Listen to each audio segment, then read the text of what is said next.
Well, welcome to another edition of Notes from Erin.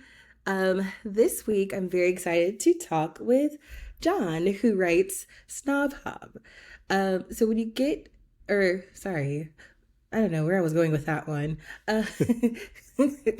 So John, if you could you please give people a background about yourself and then also tell people about your newsletter, which is actually one of my favorite newsletters, FYI.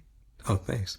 Hmm? My name is John Wright, strategy director, associate strategy director at a creative agency. So I work on brands and marketing, my day job. Yeah, lifelong hip hop head, born and raised in Atlanta. So of course I got that bias to the city. I write Snob Hop, where I talk about the intersection of hip hop, marketing, black culture, streetwear, all those kind of things. Just trying to bridge those worlds together. No, and I think you do a really good job with that. I did want to ask, what got you into wanting to write this newsletter? And I think also, talking about your background with marketing, I think also goes really well into the premise of your newsletter, too. Yeah, I mean, so I wanted to write Snob Hop because technically the industry I'm in is called advertising. They typically generally like black people don't really know about it. It's always been like a hidden kind of thing. But if you've ever seen Mad Men on TV, that industry that started way back then still exists today. Some of those same agencies still exist. And when I got into it, there wasn't a lot of perspective on like hip hop, at least from like a black POV. And you'd be surprised, there are a lot of hip hop fans in advertising, but a lot of marketing doesn't get like a lot of the marketing that black artists do doesn't get looked at as like smart or like innovative. It's just like, oh yeah, these guys bop around, they wear chains, and I initially started Snob Hop drawing those connections of like, hey, you know, when MF Doom wears a mask, that's a visual identifier for like his brand. And one of the best pieces we did was based on a book that's really popular in marketing called How Brands Grow. And I took these 7 laws that are in this book and applied that to Drake's career. So just trying to show like there are a bunch of parallels between what happens in hip hop culture and how it reflects in marketing. And luckily been able to bring that into my job. So primarily, I've worked on Sprite for the past couple of years. So a lot of those commercials, I've been able to just add like strategic insight here and there. And since I'm mentioning the brand, I might as well mention my company is called Majority Okay. that I work at. So No, that's cool. Because I think one thing that I really enjoy about reading your newsletter is I work in marketing too, but I work more from the digital aspect. So right now I work in B2B marketing, so hmm, it's not as fun. But I think seeing some of the way you put things together, I think it's really interesting. And then also how you do, like you said, like the Drake piece, and you have different things too. Like I have a question in here about like clips and their marketing rollout, but yeah. I think you bridge the worlds together in a way like a music fan would understand, but also if you have the marketing background, you would get it too, like from both perspectives. Yeah, that's intentional. I try to one thing that really I don't like about our industry, or at least like just marketing in general, is we are plagued by like jargon. Case in point, like you may do B2B marketing, I do B2C. We get in Mm-hmm. meetings, they talk about the KPIs and the this, that, and the third. And it's funny because like I think walking this tightrope between being in that world and also being in the world of hip hop, like when you break things down to their simplest concepts, it's like it's almost obvious that these two things go together in such a way. I just try to make it so that if someone who's not in our industry understands what we're talking about and they're able to gain value from it, and someone who's in our industry can look at this without being plagued by like, you know, the circle back to you, kind of jargon that we do on calls and whatnot. Yeah, on calls. And I think too, going back to like your background too with the hip hop element, like I guess like out there you like a random curveball question. Oh, all right. Um, I gotta think of one. Well, I guess for one, like what is one of your earliest hip hop memories that you could think of? And then a twofold question is like what's one of the earliest hip hop marketing campaigns or something that got you into your space too? Oh, interesting. Okay. So See? Yeah, that's good. So earliest hip hop moments. So I have two older brothers, and one of them is ex-military, and he was stationed in Houston. So when he came back home to Atlanta, he came back. He had a Nissan Altima. I think it had some 12s in the trunk, and he's playing all this Texas music. So I Mhm. ended up learning about like Lil Flip, Chameleonaire, Screwed Up Click, like this whole era of that music. Then as I got a little bit older, he was still in Houston. My other older brother, saw me listening to like D4L and Franchise Boys and was like, man, you need to get on Jay-Z. And I was like, I'm not really trying to get into any of that. But he gave me a copy of the Blueprint. I'm not gonna lie, it was bootleg. Sorry, Jay. I've since bought the real copy. But I remember having my little CD player going to camp, listening to "You Don't Know" by Jay-Z, and the metaphors and stuff. It was just like, oh my god, this is everything. This is crazy. And since then, been a fan. And yeah, just been a hip hop avid one since. Um, to your other question on marketing moments that kind of got me interested in the space of marketing in general, ironically, it was Jay Z again. Mhm. The Decoded book, Oh and yeah. yeah, like that was again like not to always make it about this, but like I didn't know about advertising, and that was the first time I ever heard of an agency. Like Droga 5 did like the marketing for that, and I think he mentioned Hmm. that in the book or something like that. And I was like, Droga 5, like what is this place? And that kind of like started um that spark in my head of like, oh, this is what creative marketing is. But yeah, it all goes back to the Rock, all goes back to Jay. No, I think that's cool because I could remember like the rollout for Decoded because I think like when I think of Jay Z in marketing, like I feel like he's had so many different eras, like the Decoded Mm-hmm. era. I remember like when Fade to Black came out. Like, do you remember when that DVD or I had it on VHS, I think, but when that came out with the tour footage, and then also like looking at him now, like I think he's been able to grow and evolve so much. I think which has been cool to watch. Yeah, he's it feels like every album kind of has its own like different tactic to kind of help like people connect to it. Like I Mm-hmm. remember I think one of those albums, I think it was Magna Carta, where the album was preloaded onto Sprint cell phones. So Yes. technically it went platinum before it even came out. 444, I remember being on the road and seeing like the 444 album cover like wrapped on buses and stuff like that.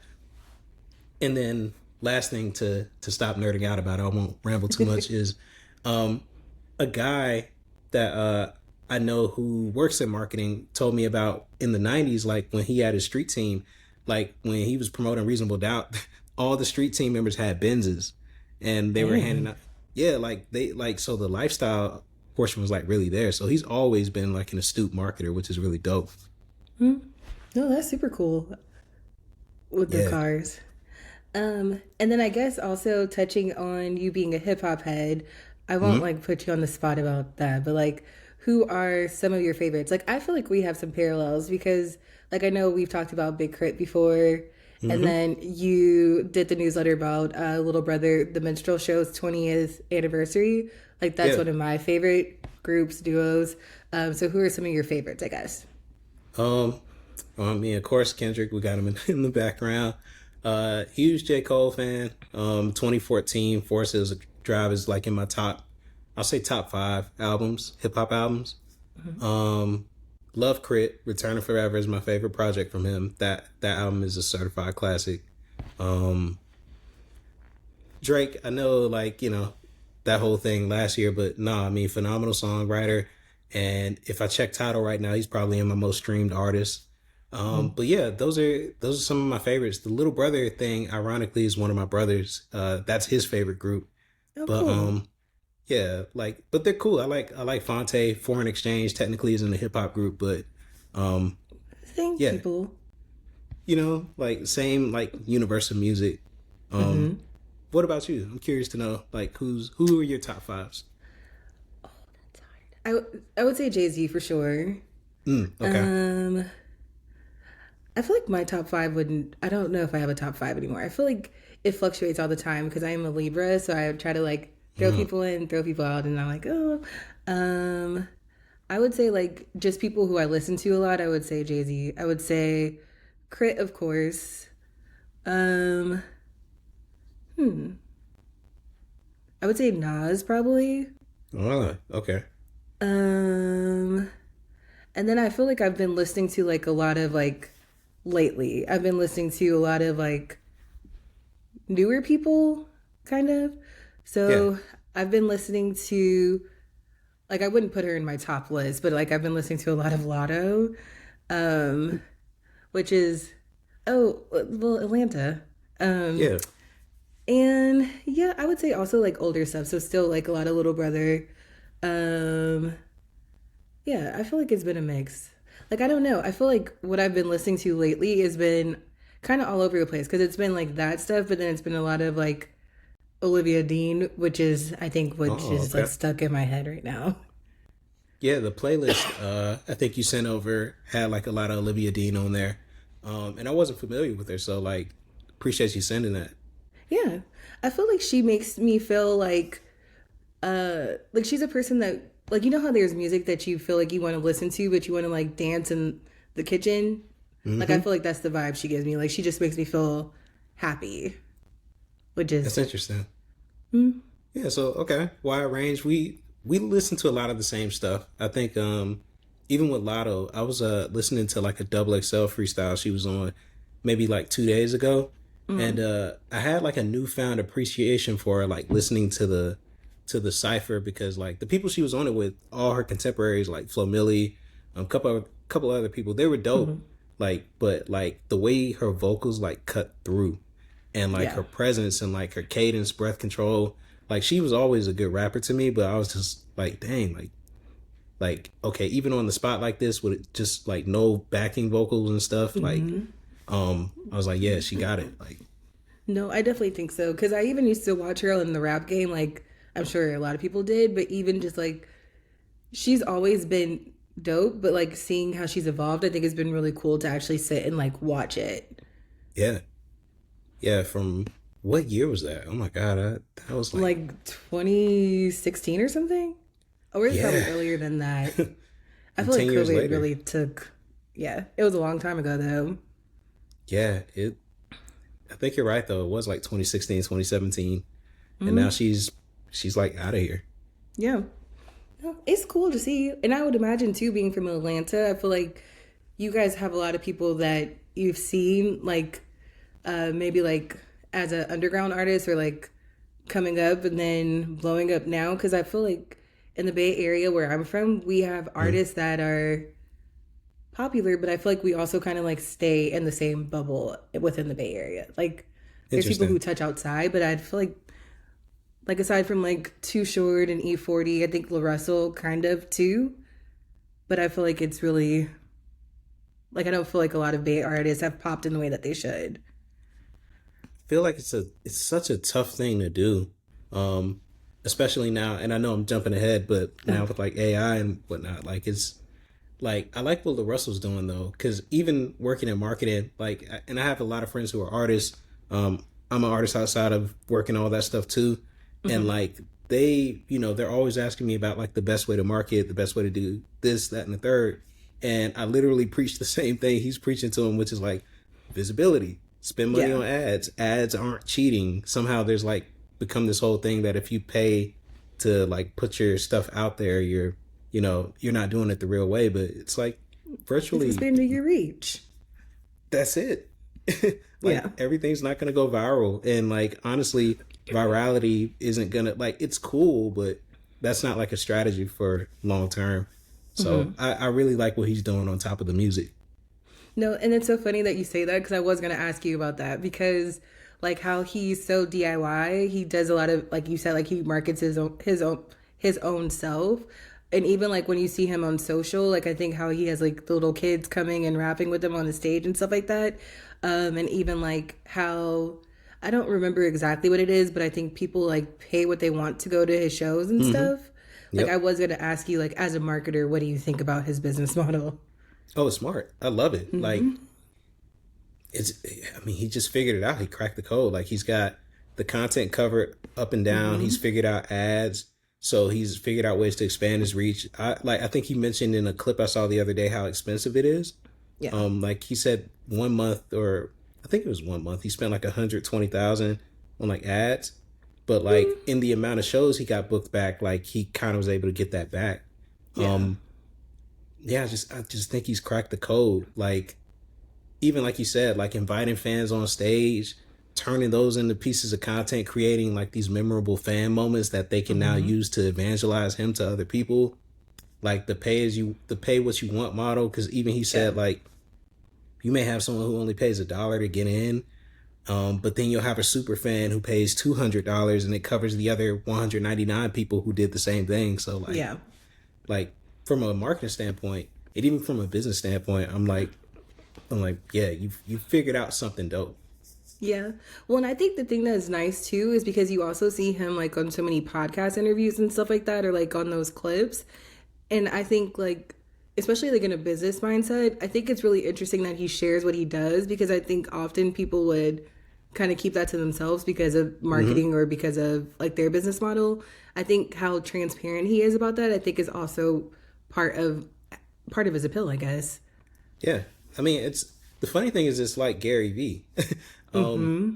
but I feel like with him, it's the same thing that Gary V says, which is I'm going to tell you every single thing I do, and only like 1% of you are actually going to do it. Yeah. And so I feel like with those kind of numbers, you can tell people like the secret sauce, so to speak. Like Mm-hmm. again, even like telling friends, like I'll be like, yeah, like me and you have, I'm assuming, worked on like big brands. It's just kind of like, yeah, like they do the same thing, just do X, Y, and Z, and you can help whatever your project is get off the ground. But when it comes to like follow through, a lot of people don't do it, so Yeah. you might as well give the information.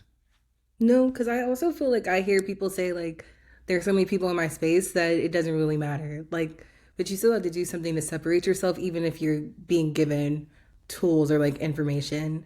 And I guess like also speaking of that, like, what do you think with his business model and like the relationships that he cultivates? Like, what do you think traditional artists, I guess, or like more mainstream artists can learn from him, or are there anything that you think that he's like that he may be missing or something like that? I mean, I Last think. part was a weird question, but Oh no, I get you though. Like, yeah, I mean, I think traditional artists can just learn about building that infrastructure around them. And some of them do. Like, some people have like a dedicated video person, and mhm. like I think. And granted, I'm outside looking in, so I don't know this to be true, but I feel like you can only probably rely on your label so much, especially just knowing how like corporations work. Like, when you come into an office, they'll probably wine and dine you. They'll decorate it so that, you look like, their main focus. But then as soon as you Yeah, leave, like they're like, okay, like that was great, but like we've only got like 50,000 for this person's budget, and we need to stall them out. We're not going to spend any more on them. So I feel like if artists kind of knew how like, you know, excuse my language, how shitty corporate culture can be sometimes, they wouldn't put so much on the label in terms of their future. So yeah, like the same way like you would have money that you might spend on wardrobe or on jewelry or on a videographer, like I wish more artists traditionally would invest that in marketing on their own behalf, because if you're just relying on the people you're signed to, especially if you're not a priority, yeah. like in your face they will definitely probably smile if it's like regular corporate culture, for sure. Hmm. But then Of after course. you leave the building, like the realities of budget and does this person actually want to give this the effort, all that's going to kick in, and you don't want that. Yeah. No, and I think also, sorry, I my coughing is killing me. All good. I would also say too another thing that I like that he does, and some of the artists that are like more coming of age, I guess, like not on a major label. Like I like how they use social as like a way to get their content out, in a way to also be in people's faces. Like I think some like on the other side, there's like mainstream artists obviously who are on social who may not be um, using social as like a promotional vehicle. It's more of like telling about them. But I think also like looking at people like Larusso, I think he's really used social as a way to kind of like propel his story to get in people's faces more. And I guess too, like with the ads too, because you're always seeing him. Like I see him, Yeah. especially on TikTok, like every day. Yeah. I think there's a general misconception, excuse me, that I see with a lot of artists where they believe So obviously you have like superstars who don't do a lot of press anymore, Hmm. but it makes sense that they don't do it anymore. Like they're superstars. They, the moment this person says they're gonna drop an album, the whole world stops. Yeah. You're not there yet. So it's like, yes, please get your story out in front of as many people as possible, tell it in as many different ways as possible. And I think somehow, like, and maybe the younger generation doesn't think this way, but um like somehow people have confused like trying hard with like, being cringe, like it's corny. It like Yeah. it shouldn't have to take this much effort. And it's like, no, it does. Like it like even the old days, street teams, like we had talked about earlier, people Hmm. getting out in the streets, putting up flyers, doing the chitlin circuit, like it requires effort. So Yeah. you have to constantly talk about yourself. No, I think that's true. And I think it's also interesting that you say that because I thought it was interesting, like with Mariah Carey, for instance, because she has such a big following and name recognition. I thought it was interesting seeing her press tour for her album because I did think she was out a lot more than how she normally is because of the name recognition. So I think even like seeing people who are like her who are vets still marketing themselves and making sure that they're constantly in people's faces and telling about what they have coming up. Like I think that should be also something that newer people mimic too because she technically didn't need to. Yeah, I mean, you got to. It's so crowded out here too. Like, yeah, let people know you exist. Let people know that you're marketing, or not your marketing, but that your product is out here and you have a story to tell. Yeah. Because like you said, you see La Russell every day. Like, imagine if you only saw him like once a month, you would instantly like just forget. Forget him. Yeah. Yeah. Same with Mariah. Like, she's a star. Like, obviously, we know like as soon as Mariah Carey does something, like it's Mariah. But like, man, like people's attention spans are so fried. Like, yeah, like let me do a quick press Yeah. run. Let me do a tour, touch the fans. Like, stay out here. No, I agree. And then I guess also just speaking of marketing, you said that you are an artist too. Yeah, So yeah. what kind of music do you make? Oh, primarily hip hop. I produce more these days than anything. Okay.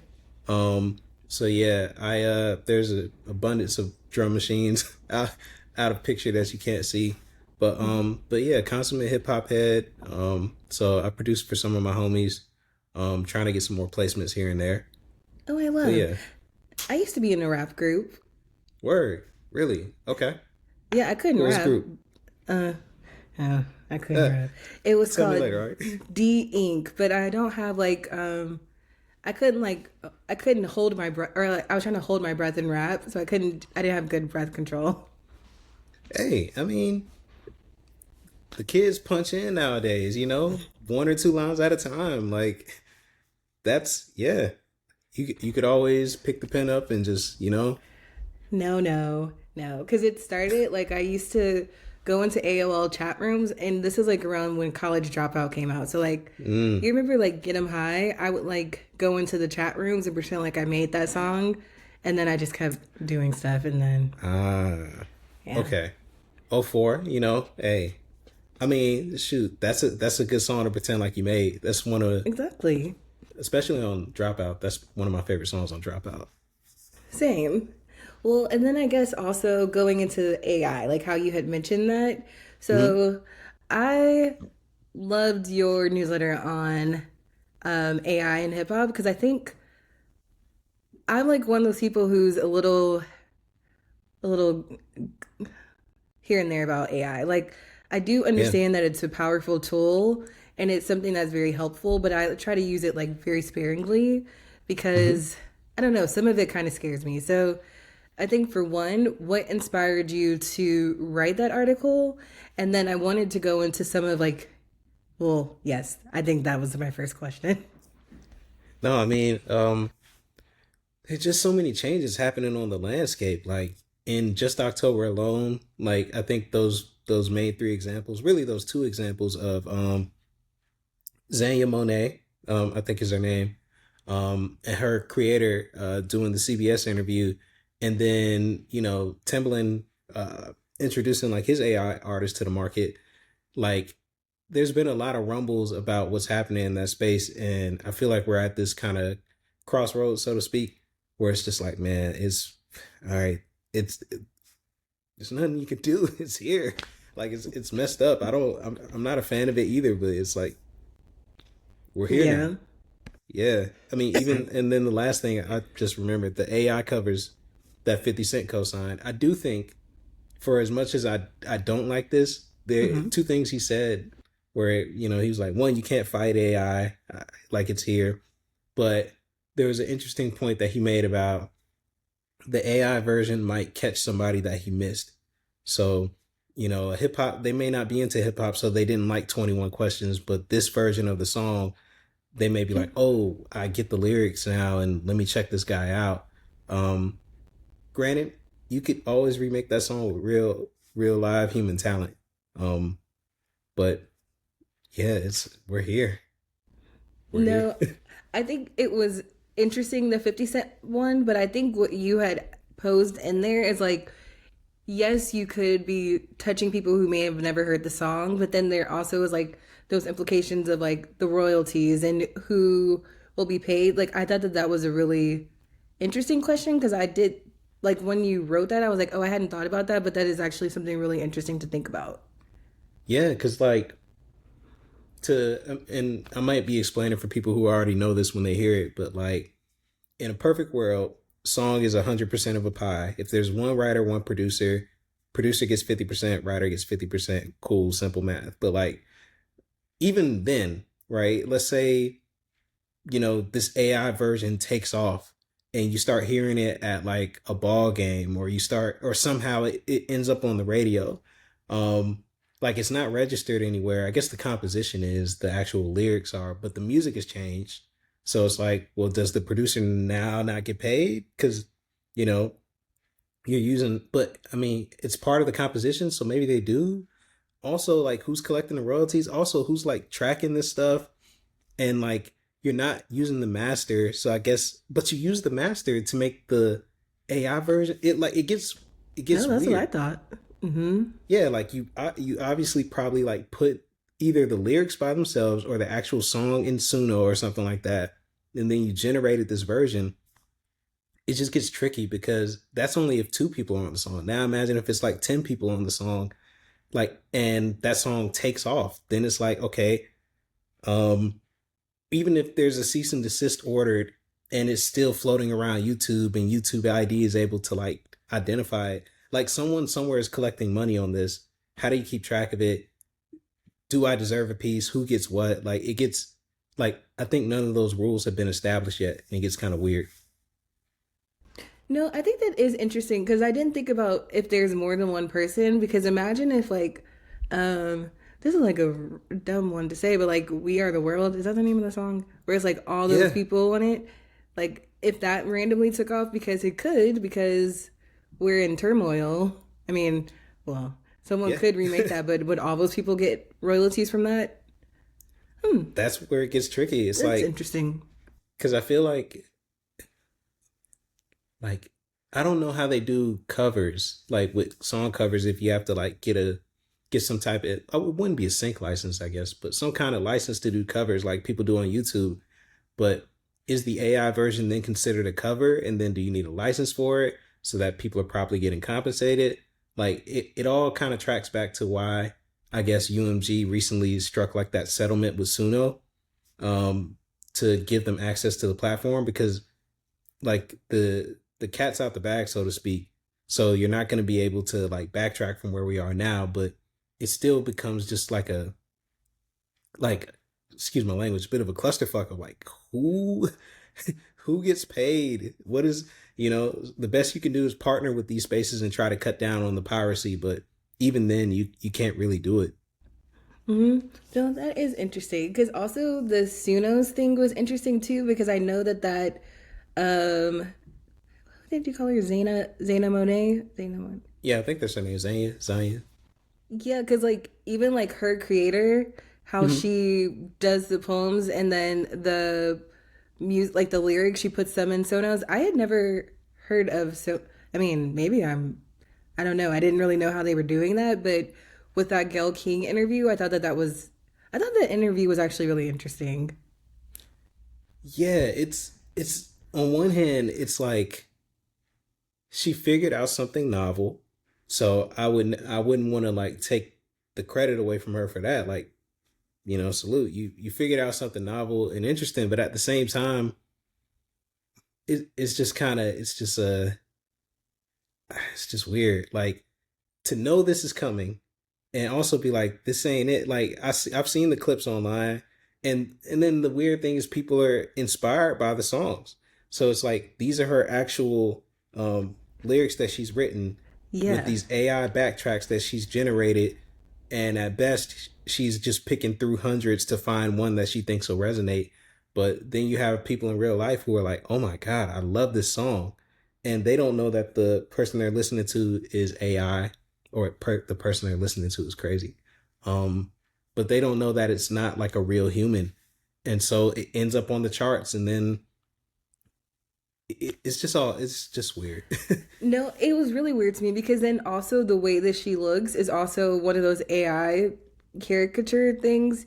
You know Yeah. how you could like make the AI of your face? So I was like, it's like double AI. And like you said, she said she spends like hours going through the songs to see if like this is the vibe that she's going for, which it it's like very fascinating.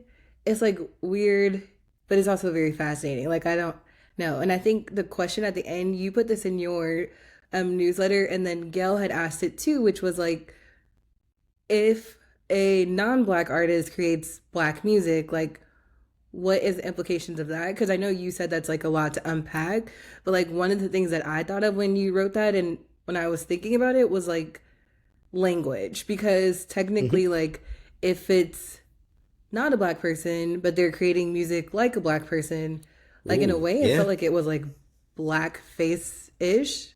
But Yes, then, like, digital blackface. mm-hmm. But then say they start saying like the N word. Technically, like if you're using her rationale, she said that people could technically create music outside of their race because it's still their ownership, like it's still their own music. But then it seemed like I don't know. I was kind of stuck on that. What do you think? Yeah, I'm not a fan of it. It's such a like I just couldn't like imagine. Okay, cool. Imagine an AI hip hop artist takes off, which they tried to do it a couple of years ago, and it was like a catastrophe. It ended up terrible. I forget. Like they made this. One of the labels made this AI rapper that had green hair, and like it looked weird. It ended with the AI artist getting beat in jail for not snitching. That was like, but it was a weird thing. I'll send you the story. But I say all that to say like this is an example of like you had some individuals who are probably not black who came up with this creation. They're trying to get it to resonate with hip hop culture. So the best thing they think of is we're gonna put this like ambiguous looking artist because the artist didn't look black, but we're gonna put them in jail, and surely people will resonate with like the story. And so like I fear that with us, like if we accept this, we're gonna see more of that. And then on the flip side, even if we don't accept it, we're going to see it. But at least, like a thing I was saying at the end of the article is like, we do have to draw a line in the sand at some point. Like, because corporations, like they always try to do this with hip hop culture. Like they always start with black culture. If they can get us to accept it and make it cool, then they'll seed it with everyone else. But at some point, like we have to like as a culture be like we're not rocking with this. Like this is beyond corny. Like it has to be about more than money at some point. It has to be about culture, and this ain't it. No, I agree because yeah, I kind of feel like it's not it, but obviously there's not much you could do about it. Like, and some of it is good because you know that well, I did fall into this trap. I didn't know it was an AI person until um Sunday. But you know that You know? guy Nick Hustles? No. Um he sings a song, well, I'll send it to you, but it's like he sounds like he sounds Nate Doggish. Okay. He sounds uh like I can't think of somebody else. Like he sounds like black exploitation film. Like Oh, like 70s kind of like that kind of tone.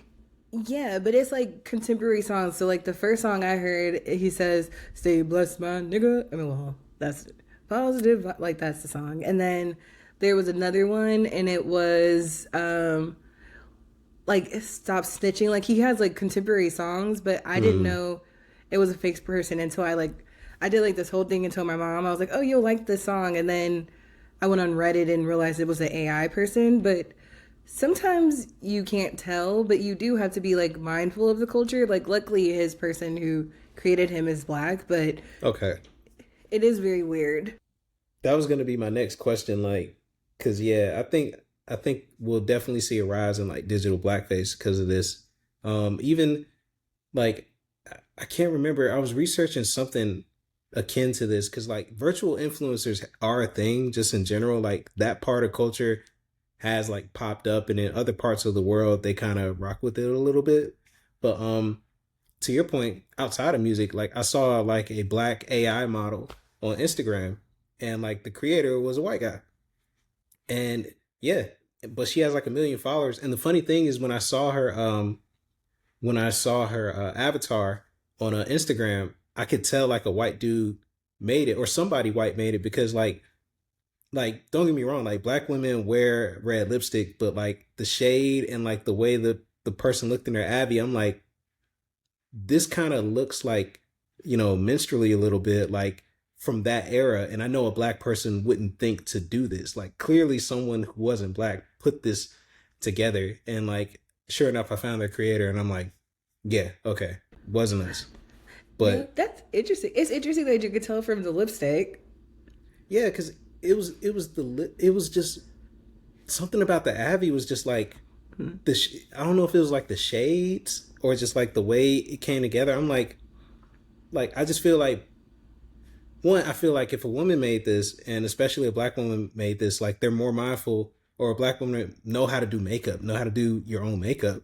Like I just feel like something about anything with AI, even the stuff that looks like it's real, I feel like there's something internal that's just like, nah, something's off. Like this Yeah. doesn't. It's like even the stuff that looks hyper realistic, it's like 95% there, but there's that 5% where it's like, now, something about Yeah. this just doesn't feel quite right. And then you dig into it and it's like, got it. This is, yeah. No, I think that's true because sometimes I can notice in the eyes, and then also I feel like sometimes too it's like little things with like the hair, like it may be like a weird frizz that normal hair doesn't have. Like Yeah. you said, like there's always something that you're like, that's not right. Yeah. It's the details. And I don't think visually, I think AI hasn't been able to crack, Hmm. like, it hasn't been able to crack like hyper realism to the point where it's like completely indistinguishable. I say we're like 95% there. Um, in a year or two, it's gonna be even worse. Like deep fakes already look good, but like, and the average person can't tell the difference all the time, which is quite frightening. But I think give it another year or two, it's going to be truly like indistinguishable. No, I think that's gonna be bad because you see all those like old people, well, not older, but like my mom and her friends, they're always doing those like Facebook AI things where it's like their face and then all these different like versions of them. Have you never seen those? No. Oh Ugh, no. they're so creepy. Like sometimes they'll be like a person holding a baby and then there'll be like two babies with their same face. Is really eerie to me. And then also like those things where people are like holding the younger versions of themselves that's been going viral. I Oh think yeah. that's strange too. Well, there was a whole story about apparently a quote unquote nursing home that blew up on TikTok, and the whole thing was AI. Like all of the people that all the old people that everybody fell in love with and loving the videos and stuff like that, it was all AI. Oh, So that makes me so getting, sad. I hope it's not my yeah, favorite one. I mean, I hope not, but I know. you might want to check. Like, it's getting to that point.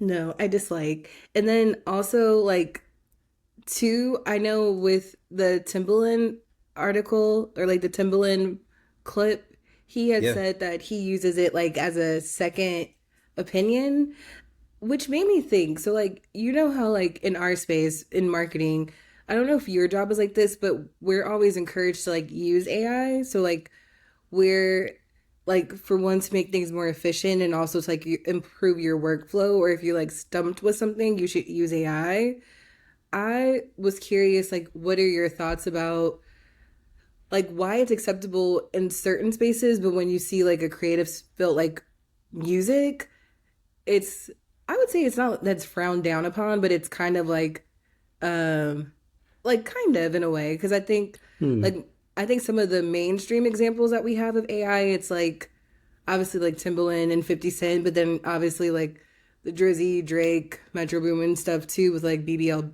Drizzy. But Yeah. like, what are some of your thoughts around that? I think because music is so personal, like to know that like it was done by something that wasn't human, I think that it's it's beyond jarring. It's just like, yo, this isn't right. Because like you have songs that you laugh to, that you cry to, that you have like core memories to, both good and bad, everything in between. And like to know that like it's like music transcends that deeper level where it's like this person resonates with me. They felt what I felt, especially I think in black music and even more specifically in hip hop, where like the music is supposed to be mirrored off of your experiences. So to like have that type of connection with the artist or with the song only to find out that it was like generated by a computer, it damn near like removes all like there is no soul in it at that point. Like imagine like a song getting you through the toughest part of your life, and then someone's like, "Oh yeah, I was just like bored on Suno one day," which no disrespect to them, they figured out a crazy problem, you know. And I think the guys who made it are like physicists or something like that, or something crazy. But long story short, like just imagine that, like you're like, man, this song really got me through, and that was just like someone's Sunday afternoon prompt. Like it would like take the wind out your sails. Whereas on the flip side, with our profession, like if AI is like, I mean, for me, it cuts down on research. Like in a perfect world, I would have someone who's like a junior strategist or something like that who could compile research for me that I could then use to formalize a brief to kick off a creative team, for example. But we don't have one where I'm at. But I do have ChatGPT. So something that might take 6 hours to 12 hours or maybe even a week worth of real work. Now I can just like say, hey, ChatGPT, do deep research and get me everything I need in 20 minutes.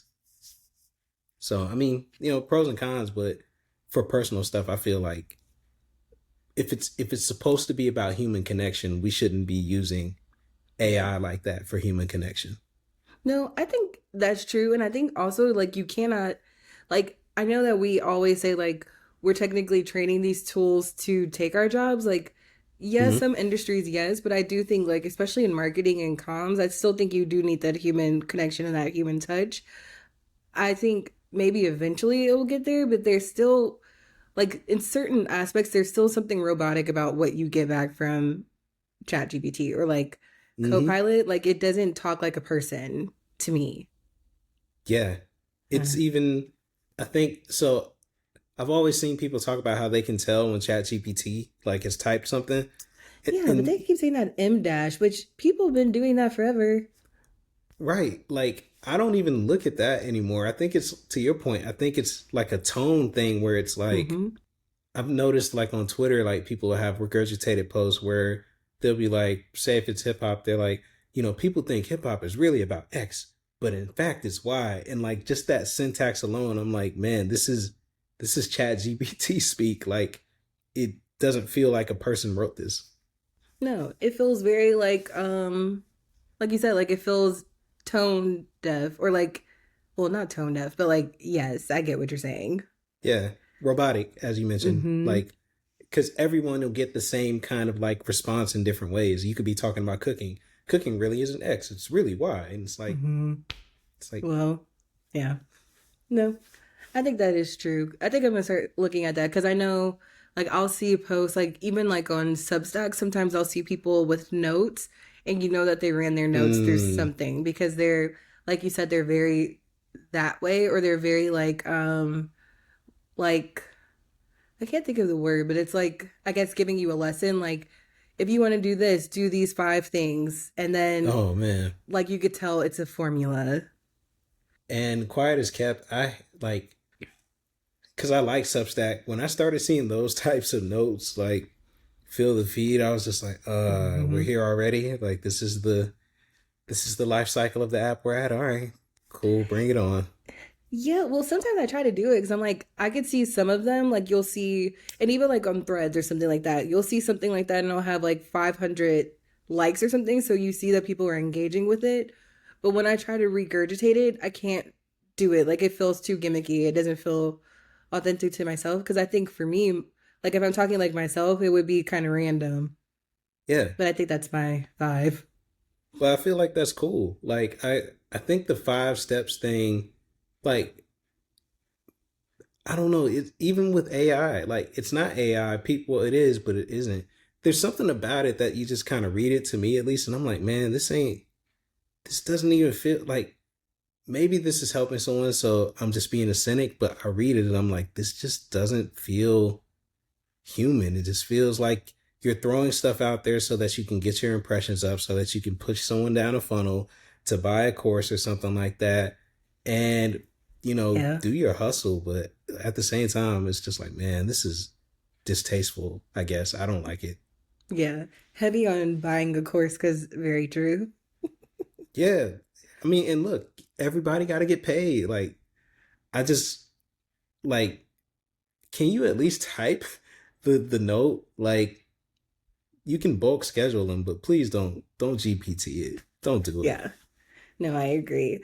And then I guess another like well, I'm going to backtrack a little bit, but like the human touch thing. So like I Yeah. know you had mentioned Spotify also in that newsletter, and I Mhm. just finished reading Mood Machine, which is like about Spotify and like technically we probably shouldn't really be using Spotify, but I still use it. But like it was such an interesting book because it talks about kind of like what you're talking about, like how big corporations were not necessarily uh like okay with it initially when it came. But I think I think you had said something about like AI and Spotify, like if it would be kind of like the same curve. But the thing that you said too was like Spotify needed the human touch because it's human artists versus like big corporations pushing AI.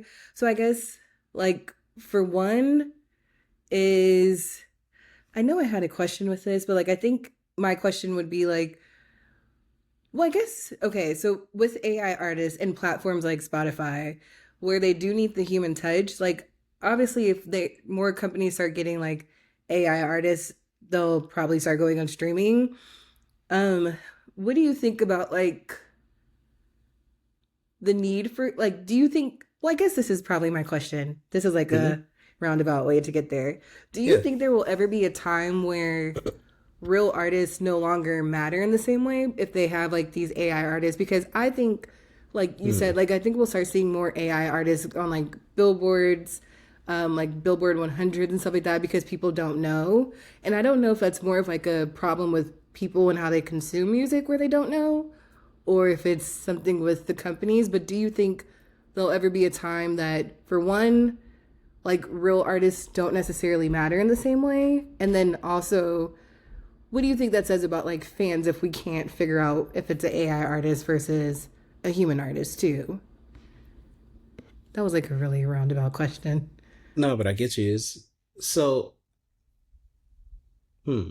I don't think there will come a time where real artists won't matter. Excuse me. One thing that I do think. So I think if and excuse me, if and when we get to the point where AI reaches like where we actually have like true AGI, like true artificial general intelligence, where it thinks on its own and technically it becomes sentient. Whenever we get to that point, I think that'll be a nice like rest point to like revisit the conversation of like, what do we think of AI music? Because then now you have a sentient being that can actually quote unquote think on its own. And I feel like that gets into deeper territory of, to me at least, of like, okay, what does it mean to have a soul? Like, does this thing have a soul? How do you define it? Like, like I feel like there's that part of it, but in the near future, like just in like people just making like artists of their own creation and uploading them, I still think people won't. They'll be kind of reluctant to accept it. What I do think is going to happen on top of that though is that I think all it takes is like the right song, the right club record. I don't think it's going to be like a like fans of hip hop culture, people who actually care about art, not really going to go for it. But the average person going out to like the club or something like that, they're not going to care. And if they find out the person's AI, they'll be like, "Oh, cool." Like whatever, the song still slaps. Now, if they actually want to see them perform, that's where it gets tricky to me, at least. I mean, maybe you could do a virtual personal stage. They tried to do it with Mike Jackson all those years ago, and it did not go well. But yeah, I don't see fans of actual art being down with it though. No, because that would be so strange. Like you go to a concert and you're watching an AI person, or like at the Grammys, it's like someone, and it's just like you watching a screen. Like technically, we're already watching them on a screen, but that would be weird. And here's the trippy part to that.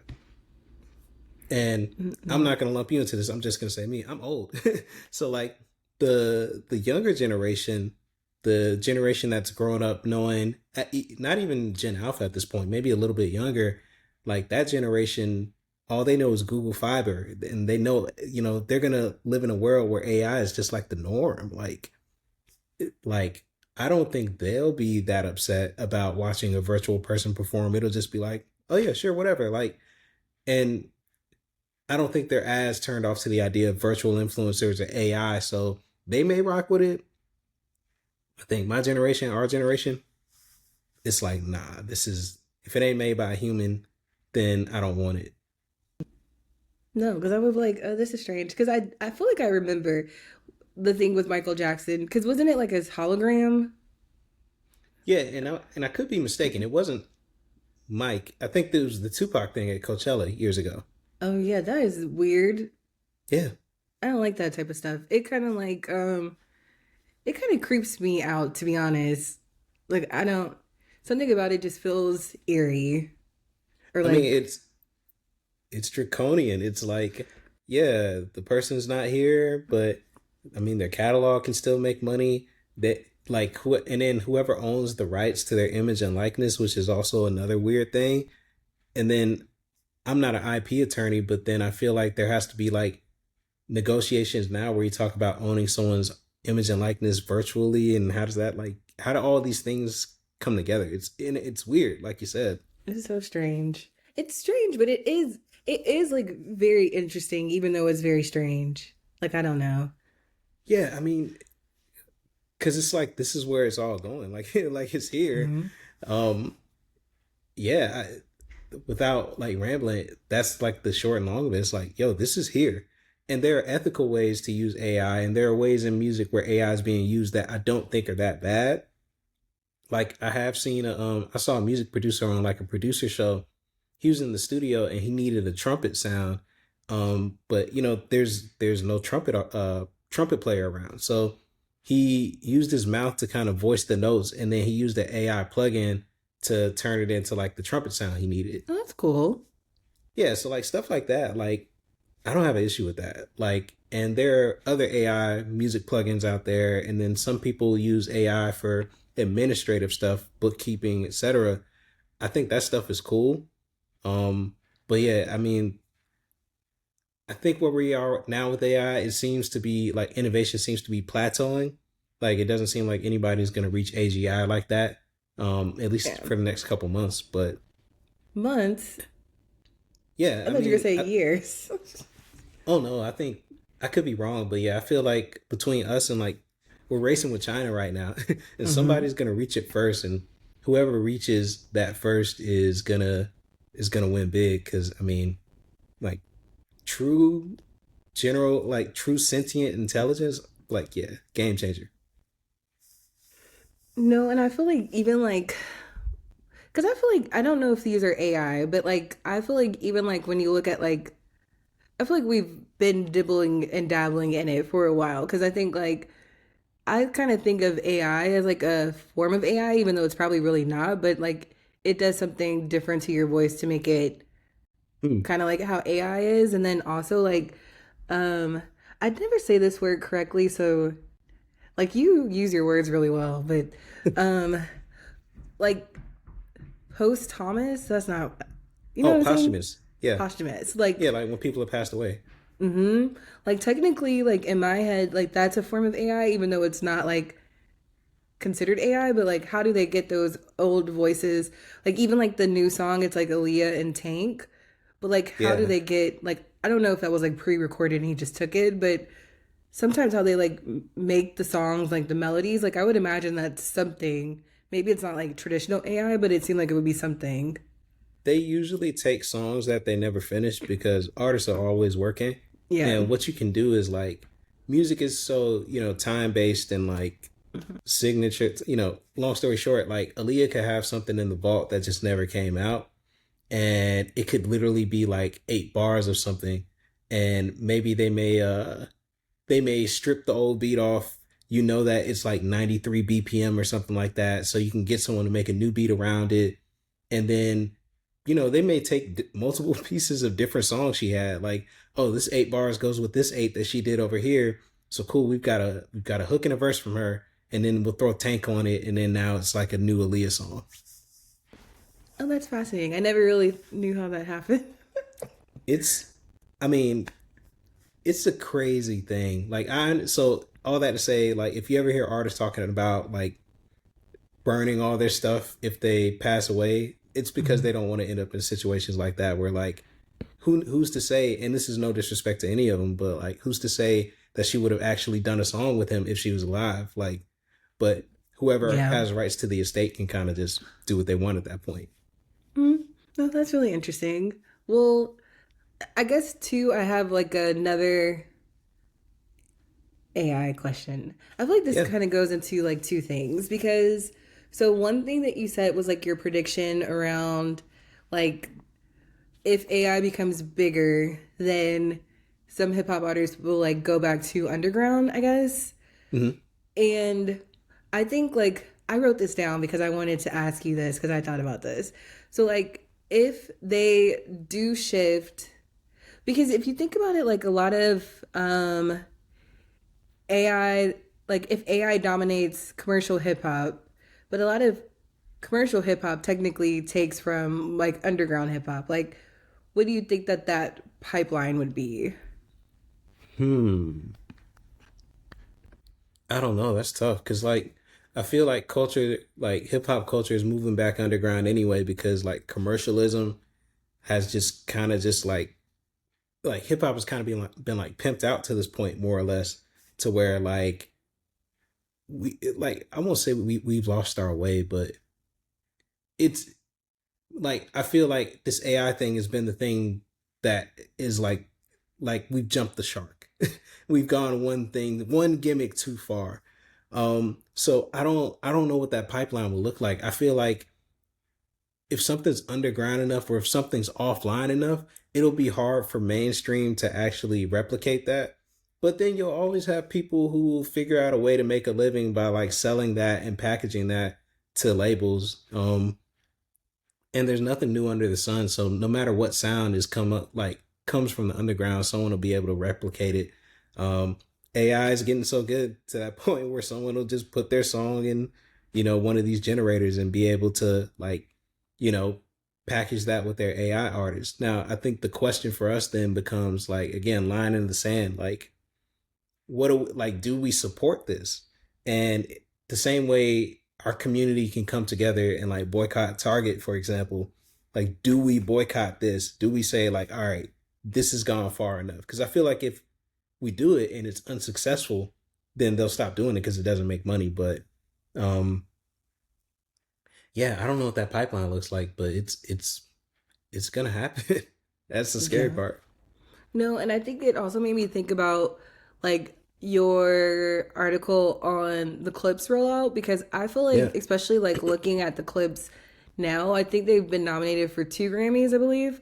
I don't know if it's more, but those are the ones I did see. So like, I think the thing that's really interesting about like the clips and them getting nominated for Grammys is for one, like they have made great music for such a long period of time. Like Hmm. it's nice to see that they're finally getting recognized for it, but I think they've also built like I think the Clips is people who have like um either like a cult like following from like hip hop artists, but like I think they're finally like touching the mainstream. So I Oh, guess for you too, um like do you think that this kind of complicates the idea of like the underground, or like because it's hmm. technically they're still kind of underground and technically they're not. Like I think it's they kind of walk a really like fine rope. Oh, do I think AI complicates it at all? Well, yes, because like technically they fit into the underground, like to the underground, like how you mentioned like Yeah. artists, like hip hop artists going back to the underground. Technically they are technically like underground, but they're also now kind of like mainstream, even though they're still underground, if that makes sense. I get what you're saying. Yeah, clips have always been. So I think maybe a better word is like they've always been like loved. Well, I guess you could say underground backpack community. They're not even Yeah, backpackers, but they've been loved by like rap real hip purists hop more or fan. less. Yeah. Yeah, it. I don't. So to answer your question though, I don't think AI complicates it. I think because people, I think when people love something that's high quality, they'll seek out something that's high quality. I think if anything, I feel like it just pushes people back to groups like Clips because, yeah, I just think it gets to a point where you just look at, I like to call them shenanigans. You just look at the shenanigans, man, happening. You just like, you're like, all right, man, like, is this where we're really at? It's like, and maybe they might use this at your job. I've heard this at like multiple little corporate jobs, like, the come to Jesus moment, right?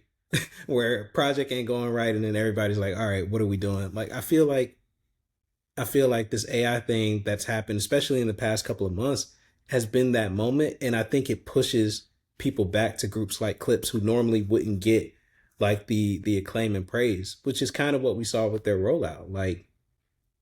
Like this was the first time, like, and these guys, and I say this with no shade, like they're over 50. Like I'm closer to their age than, you know, so I rock with them. But I think the younger generation was able to see like a glimpse of this is what it really looks like. This is what it looks like when you do a real press run.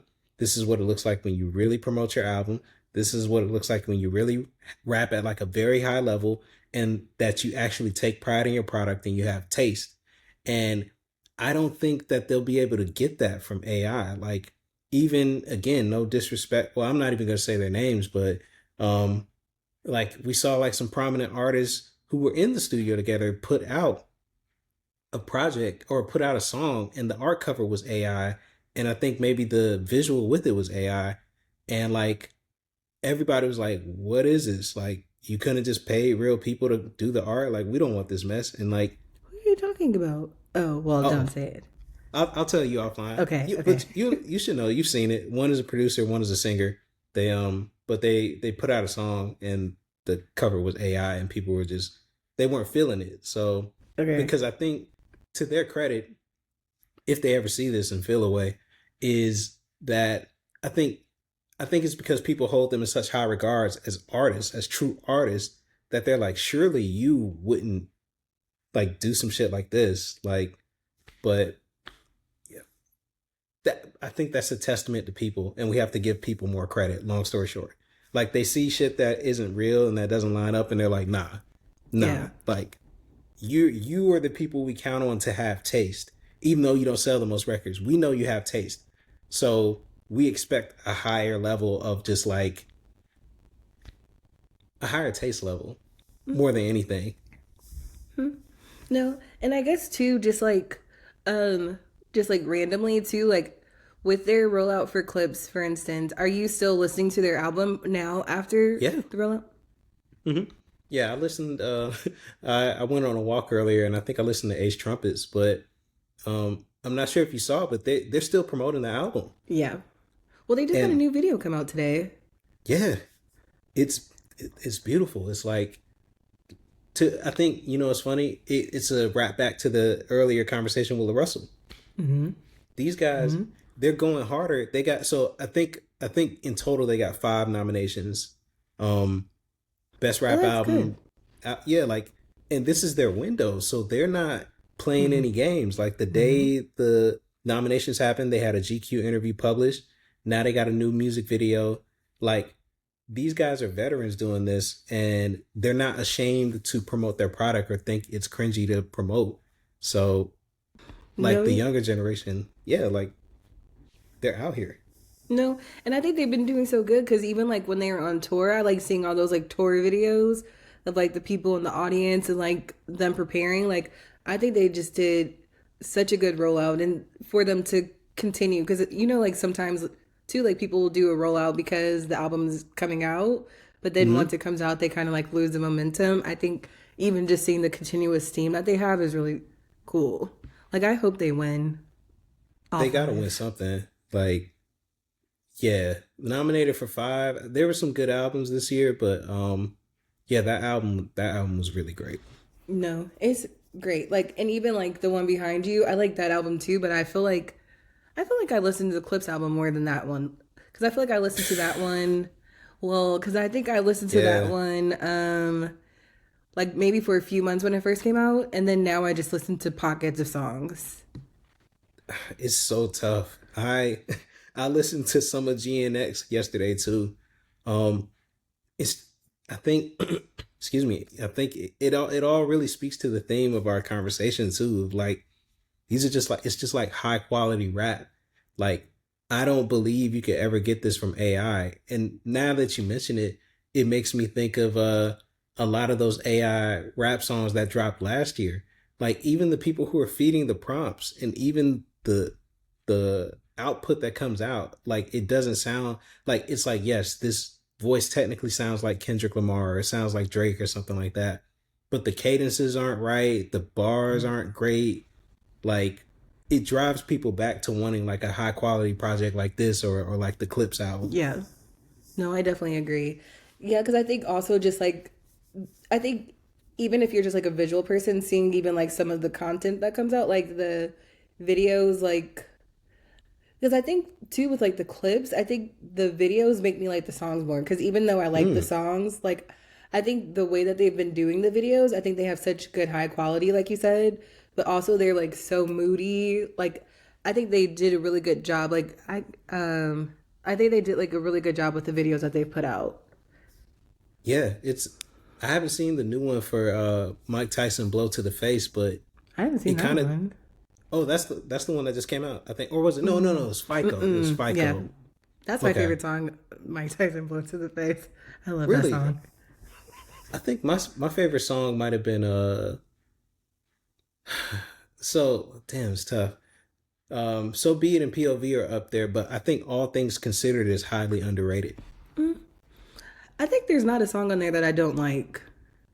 Yeah, it's a great project. Like after 15 years off to like come with that. But I think now that you mention it with the music videos, like it made me think like you mentioned how like moody they are. Like imagine like putting that into a prompt and being like I need a moody music video X, Y, and Z. Like all of these things just regurgitate what it's learned from. You're probably not gonna get the best. Like you're not gonna No, get the same that you would get if you worked with I forget the director they had been working with for some of their visuals, but like you're not gonna get that like the same thing that you would get with a human. Like you're just not. no, no. Because even like there's some shots in this video that are so like I mean it's either like Pusha T or Malice rapping, but there's some ways that the videos are shot that or that the video is shot that I couldn't tell who it was at first because they're also like standing in a stairwell, Hmm. and then there's like this shot with like a building. I guess it's like I don't know. It's like a big building. It's like kind of sideways, but it's like black, and then there's gray with the sky. Like I don't know. It was a really cool video. I gotta check it out. I saw a clip of it on X, but yeah, I just love the fact that they're still promoting. Yeah. And if they were to do a video for Mike Tyson blows to the face, I think that would. I don't know what that would be. I mean, I'd watch it. Like at this point, let's see, because they don't have one for Ace Trumpets per se. They have one for So Be It. I'd love to see a POV video, honestly. A video with them and Tyler. And yeah, I don't know. Oh, that would Just be shoot the cool. album at this point. Yeah. Well, and I guess I feel like I could talk about with you forever, but I guess in closing, let's see. So you mentioned that you're still listening to the clips, but what else are you listening to right now, or what are you really excited to listen to? Like, are you excited for the Wale album or Mm, what else am I listening to? You know what? It's fourth quarter. I don't know what else is coming out, to be honest. Well, you mentioned Wale. I'm probably gonna check it out. But is there anyone else dropping soon? well, Summer Walker, Oh, I'll probably listen to her album. I think they come out on Friday. oh, this Friday. Mm, Oh, okay. Yeah, I'll give it a listen. I feel like she got a lot of flack for her art direction, but I thought it was really dope. yeah. She just has a lot of features. Like there's Teddy Swim, there's Brent Weiss, there's Mariah the Scientist.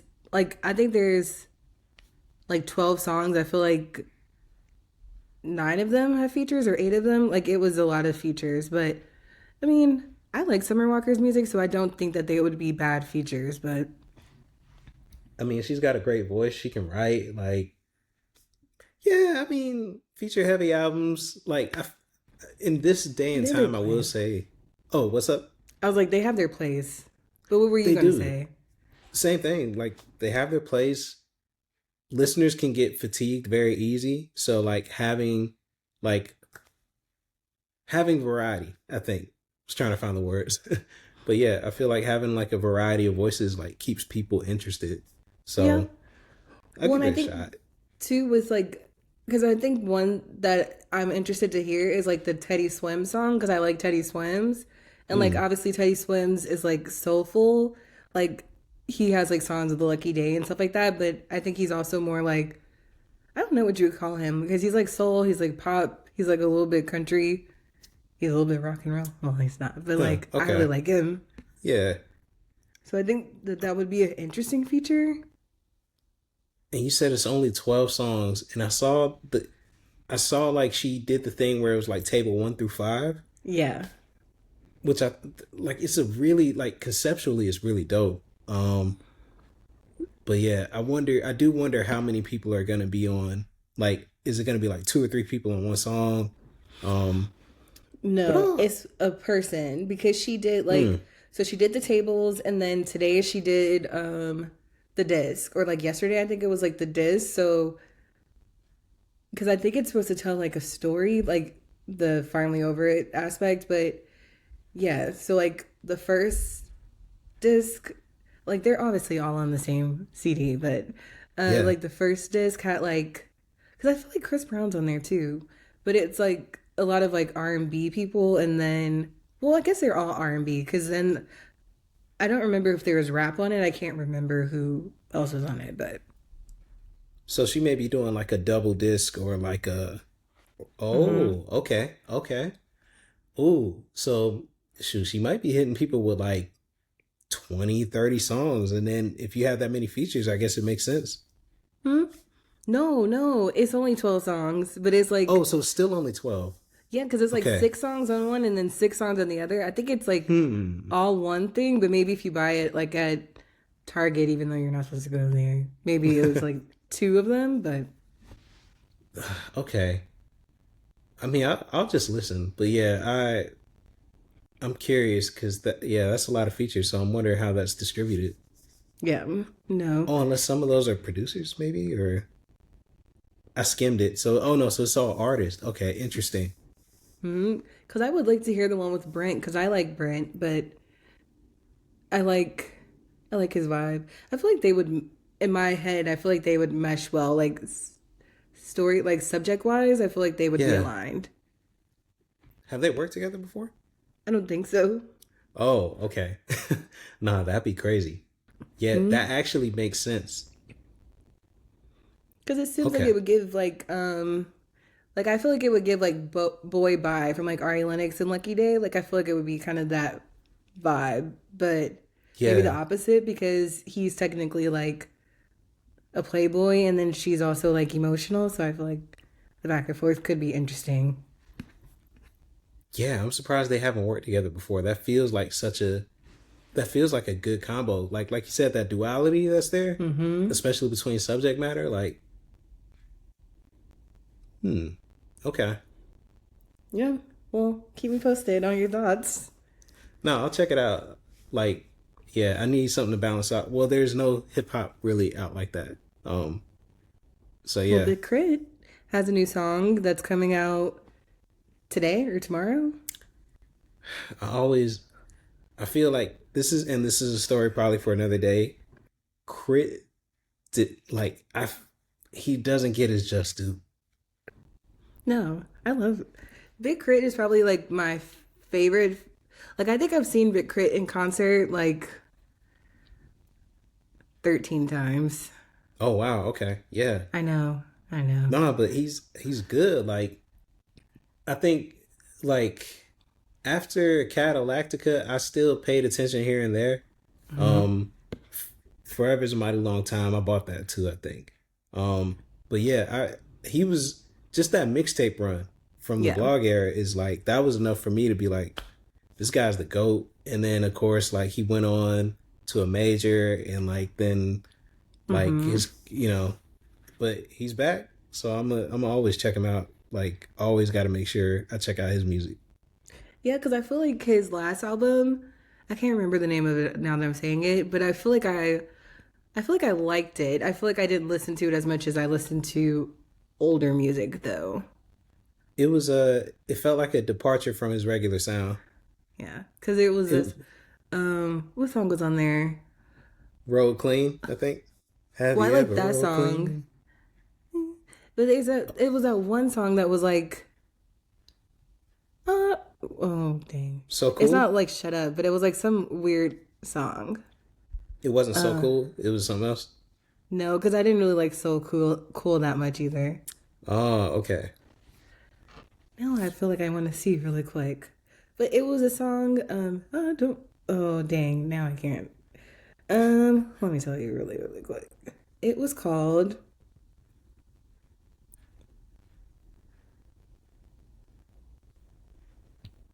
Let me see if I can find it too, because curious. Oh, boring.